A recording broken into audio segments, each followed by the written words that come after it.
ja uurime, kuidas siia sattus kinnipeetu Dmitri Jurjevitš. Tere, te olete siin 5. korda ning paistab, et ei ole õppust võtnud.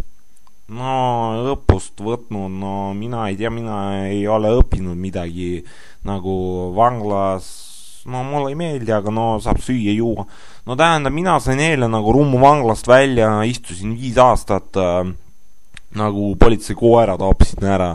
No ja siis tulin, tähendab, vanglast välja, mõtlesin uus elu, kõik päike paistis, kõik oli tore.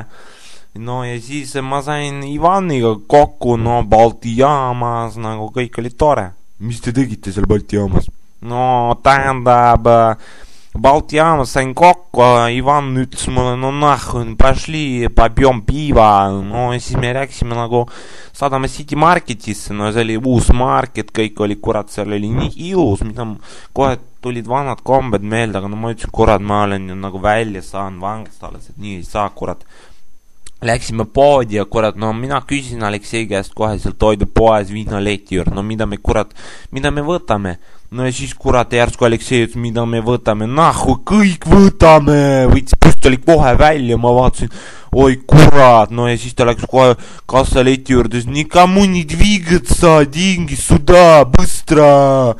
No kurat, ma ematasin endale küll kohe kurat junni püksi, no niuke kurat rööv oli, pangarööv, no mina ei tahtnud röövida, mina tahtsin ainult juua, no mina muidugi vaatasin kohe, kasutasin juhust ära, panin Martini pudelit tasku endale.